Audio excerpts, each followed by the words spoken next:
really sad news. Hall of Fame, Country Music Hall of Fame member Loretta Lynn, a beloved country music artist, has passed away at the age of 90 years. There's nothing better than country music. Not as well known as Johnny Cash and Loretta Lynn, but even legends have their secrets. At 80-year-old Loretta, they stay hidden until the time is right. She finally told a story that had been on her mind for years. The man's recording studio is the last place you'd think it would happen. In Black may have died in 2003, but Loretta says he wasn't really dead. Gone. What she went through that day gave her a chill she could never get rid of. Shake it off. So what really happened? Was it just a brain trick or something more? After years of keeping quiet, Loretta Lynn finally talked about the strange truth about Loretta Lynn's fight to Loretta's fight to stay alive. Lester Lynn's story doesn't begin with a record deal or flashing stage lights. It begins in the rough. It was tucked away in the hills of Kentucky in a place called Butcher Holler, a coal mining town called Van Leer, where just getting by was hard work. Mowed every day. The coal company owned the houses and ran the whole town. Company money that didn't go very far bought things for the stores and paid miners. It was made sure that families like Loretta's didn't have much and wouldn't expect to have much either. As a child, Loretta was the second of 8 children who lived in a small cabin with only one room. 9. She fell asleep on the floor next to her siblings and brothers. Got a bed in her parents' room. It was cold and food was hard to come by. Her mom did everything she could, but there was only so much that could be done in that place. As a little girl, Loretta got a bad ear infection that not many people could treat. It got so bad that doctors had to drill holes in her head to try to save her. Because of her hearing, her mother couldn't afford to stay at the hospital overnight, so she walked 10 miles every day to get Loretta the care she needed. The town didn't think she'd make it, but she did. She was 12 years old and had to go back to the hospital for a lot of shots because her leg was infected. Her cousin Marie looked after her. A nurse gave Marie one of Loretta's shots by accident, though. When Loretta was in pain, things didn't always go as planned at home. She had a lot of responsibilities for her age. She was like a second mother, taking care of the little ones while her parents worked. But those quiet times on the porch rocking her, putting her siblings to sleep was her first stage, and that's where she sang to test her voice. When she was alone with her family, her dad would joke that her loud voice was going to deafen her little brother, but out in mountains, even her neighbors heard that voice, and one told her he listened to it. Her sing while she worked outside, and that little bit of support meant to the world. The pain that made her sing. Loretta Lynn always said she got getting married at 13. She got married when she was 13, but later records showed she was really 15. Young, but not quite as young as she said she. She was in the Appalachians in the early 1900s, unusual in Kentucky, where Loretta grew up. Laws let people marry before they were 18 in some situations until 2018, so getting married young wasn't just the exception, it was the rule in her world. Even in that setting, her marriage to Oliver Doolittle Lynn wasn't the norm. From the beginning, it was a fairy tale. Her parents were against it, and her mom wouldn't let her to marry and didn't even go to the wedding. Her dad never did got along with Doolittle either. It probably didn't help that Diddle said he wouldn't hit Loretta, or they took Loretta away from her family and then broke up with them almost right away. Loretta was still just when she got married. She was a teenager and admittedly didn't really know what marriage meant. But then she got married. Quickly, Doolittle hit her for the first time just hours after the wedding.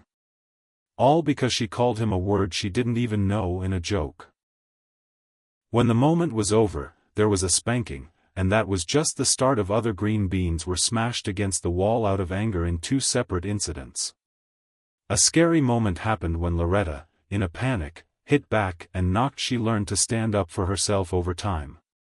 She told him she would sue him if he hit her. He hit her back, and it wasn't easy, but she learned how to stay alive. Loretta, even as she became a country music voice for strong women, she never really had a life of her own because she married right after leaving her dad's house because her husband called her the shots, but Doolittle was the one who made her sing. He told her she was just as skilled as the Nashville women who were making money, and that they should be a part of it too. At first, she didn't believe it. Doolittle told her she could sing for 2 years and they would buy a house if she did. That would be the end of it, but after 2 years, she was always on the road, tired. That's how things were, not eating much and still letting him lead, but as her fame grew, so did her confidence. She began to speak out when things were wrong. Didn't stay still, she never really took charge, and his drinking only made things worse. For even worse, Loretta said he would disappear for days or even weeks at a time, and she would wait. Hoped every day would be the day he got home. When he did, they were still drunk, and the fights would start up all over again. It was getting easier to be on tour than at home, at least she didn't feel that way there.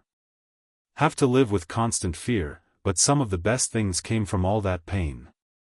In some of her most powerful songs, she turned her own problems into hits. Don't Come Home A-Drinking, one of the most famous songs, was based on those long nights.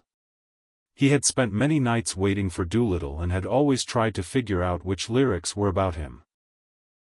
Loretta said that almost all of them were. That song wasn't just a hit, it won her over. She won Female Vocalist of the Year at the first Country Music Awards in 1967, and it even got her a Grammy nomination. It was the tragedy that changed everything.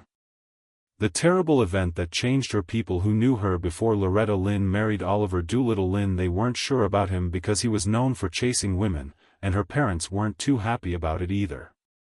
In the match, they had good reason to worry. Soon after getting married, Dio dumped Loretta for another woman while she was pregnant with their first child and sent her back home.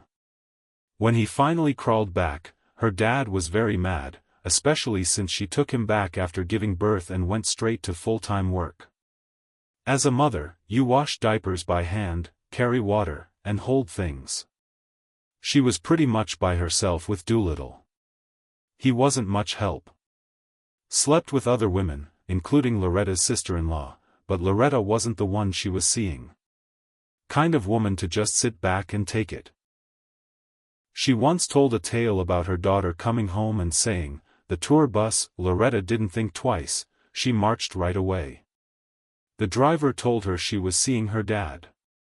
She went right up to the woman and grabbed her by the hair, even though the woman was bigger than her. That she put into her music. Songs like Fist City weren't just catchy, they were also warnings. That one was based on a woman in Tennessee who was looking at Diddle while Loretta was on stage. Knew that the woman would have to eat a knuckle sandwich if she didn't back off. Loretta thought her love for Doolittle made everything worth it, no matter how hard things got. She said, if you couldn't fight for your man, he wasn't worth having. After having her second child, Loretta's first few years as a mom were especially hard. She lost 2 babies and almost died of blood poisoning, but because she stayed home because she couldn't afford to go to the hospital. By the time doctors found out what was wrong, it was almost too late. When it was time for her third child's birth, she needed a C-section, but Doolittle wasn't available. Logging somewhere they couldn't get to and couldn't sign the hospital papers. She was left alone in the hospital while she was high and in labor. Those confusing and painful times helped her write songs along the way. Being pregnant and feeling tired and stressed out, especially without any help by 22. Loretta already had 4 kids, she finally got a diaphragm to help her. She tried to wake Doolittle up, but before she knew it, the whole family had moved. From Kentucky to Washington State, cutting her off from her friends and family. He would leave for weeks at a time, leaving Loretta to take care of their kids by herself. Once, she was so poor that she and her kids lived on Dandelion for almost 2 weeks. To go home, but how are you going to get $3,000 with 4 kids and no money? Another surprise was the birth of twins Loretta At first, she was heartbroken about her singing career was finally taking off. During that pregnancy, she cried a lot, but only once when those twins arrived. She said it was a happy day, even though Doolittle was now famous. Didn't do anything. Instead, he hired a housekeeper, which made her daughter Betty Sue feel worse. Cried for her mom while Loretta was on tour, and Loretta said that leaving her kids was the hardest thing she had ever done. During the worst time of her career, she wrote one of her most controversial songs, The Pill. Today it wouldn't seem all that hard to deal with the problems of being pregnant all the time while chasing a dream. It was crazy, but in the 1970s it caused a firestorm that got 60 radio stations shut down. It, and one preacher in Kentucky even spoke out against it from the pulpit. The Old Opry had a 3-hour meeting after Loretta did it 3 times in one night because she thought they might try to not let her sing it again. She said she would have shown them where their rules led them astray. Her song and message became even stronger after the backlash. It was flying off the shelves. Shelves, where 15,000 copies are sold every week. Loretta had touched a nerve with women everywhere.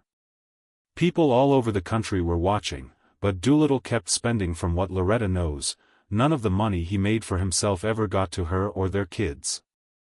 Loretta stayed even though the relationship was full of cheating, fights, and heartache. She later said that she didn't do it because it was easy, but because she didn't want to break her kids' hearts. She might not have chosen Doolittle if she had known how hard life would be with him, but in her eyes he was still a big part of her success. He pushed her to become a musician, and she said it herself, there wouldn't have been a Loretta Lynn the star without Diddle behind the scenes. In 1984, her son Jack Benny Lynn died, which was the worst thing that ever happened to her. Favorite died when he was only 34 years old. He was riding his horse on there. He is thought to have gone to a Tennessee ranch and tried to cross the dangerous Duck River. He hit his head on a rock and drowned. His horse was waiting by the bank of the river. Soon after, Jack's body was found. At the time, Loretta was on tour in Illinois. She was so tired that she checked herself into the hospital and passed out on the bus. Doolittle was the one who broke the news. Jack had his father's wild side and liked to drink, which was terrible news for her. And wasn't great at working hard, but he had started to pay more attention to his wife and kids, and Loretta loved him very much. She was sure something fishy had happened at the funeral that day, and she was so upset about it. Sadness that she passed out and had to be rushed to the hospital after many years. In 1996, Loretta was right next to Doolittle when he died. As she died of diabetes complications, the last song she ever wrote, she sang him the song, Wouldn't It Be Great? While he lay in bed. Dying after he was dead, she said she missed everything about him. She felt like he was still there with her in every room she went to. Remember that their marriage wasn't perfect, it was messy and even hurt at times. Even though things were good and bad at times, Loretta and Diddle always had a bond that only the two of them could really understand. From daughter of a coal miner to from the daughter of coal miners to an icon by the middle of the 1970s, Loretta Lynn wasn't just a star, she was the star of the People magazine called her the biggest name in country music for women. In 1972, a few years before, she made history as the first woman to be named. The Country Music Association named her Entertainer of the Year, and that wasn't just by accident. She went on to win 3 times in 4 years as the Academy of Country Music's Female Vocalist of the Year. She wrote her life story in her autobiography in 1976, when she was on fire. Coal Miner's Daughter was a big hit, and only 4 years later, when Hollywood called in 1980, the book was turned into a movie with SpaceX played Loretta so convincingly that she won an Oscar for it. It was Loretta's last performance. She had one more top 10 hit in 1982 with I Lie. Heart Don't Do was her last top 40 song. This To Me came out in 1985, and after that she slowed down. She stopped recording and focused more on touring, but in 1988 she kept getting awards. Became a member of the Country Music Hall of Fame, but she wasn't done yet in 1993. Along with Dolly Parton and Tammy Wynette, she worked together to Honky Tonk Angels, and then she released a solo album called Still in 2000.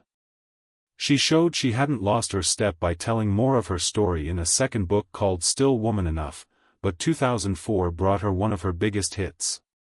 She surprised everyone when she worked with Jack White of the White Stripes to make Van Lear Rose. It was raw, new, and all her.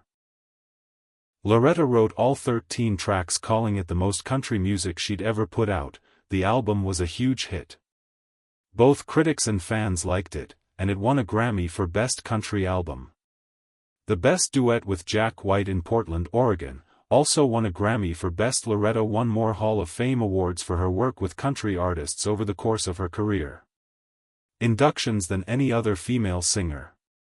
In 2003, the Kennedy Center Honors gave her a Lifetime Achievement Award.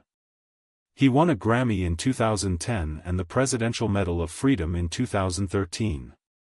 Then, in 2016, she put out Full Circle, an album that made her think and brought together It Was the Right Way to honor her roots, her timeless classics, and a few new songs. Remember a career that broke down barriers, didn't follow the rules, and kept as the story went on. Loretta Lynn was visited by the John Cash's ghost of Johnny Cash. Johnny Cash is more than just a story. It's not just music. It's a feeling, a presence, a shadow that still hangs around of country music, and Loretta Lynn once walked right into the late Johnny Cash died in 2003, but he left behind a legacy as one of the everyone knows about the most important people in country music history. A lot of songs, like Prison Blues, Ring of Fire, and I Walk the Line, were hits for Cash. Besides making hit songs, he helped lead the outlaw country movement with legends like Willie Nelson. People like Nelson Juan Jennings and Chris Christopherson are making waves in the country. Loretta Lynn, a legend in her own right, gave the scene much-needed edge. Had liked Johnny Cash and his wife June Carter Cash for a long time. Her favorite Carter family music was the first thing she ever heard after John and June died just a few months apart, and Loretta became close with their son John Carter Cash. Said she helped him get through that hard time. He ended up producing some of Loretta's later albums in the end. In her last few years, Loretta recorded most of her music at Johnny Cash Cabin Studios in Hendersonville, Tennessee, which is just outside of Nashville. Not only was this a studio in Nashville, it was built by Johnny himself. 1978, right next to the house where he used to keep strange animals like zebras and ostriches. At first, it was just a place for him to study and write. In the early 1990s, when June Carter Cash's sister Anita Carter took over, things changed. Moved in and set up a small recording desk on their own. In 1992, Johnny met producer Rick Rubin, signed with his label, and while only a few songs from that first album were recorded in the cabin, it was part of the famous American recording series. He used the space more and more over time, and it became something special, almost like a holy place for artists. Space, it made sense for Loretta to choose that spot to record too. He might not have really left while she was making her 2016 album, too. Full Circle. Loretta was recording one of Johnny's songs when something strange happened. She looked up and thought she saw a man in a gray suit walk through it. Now, the studio was dimly lit, as most are. He looked just like Johnny.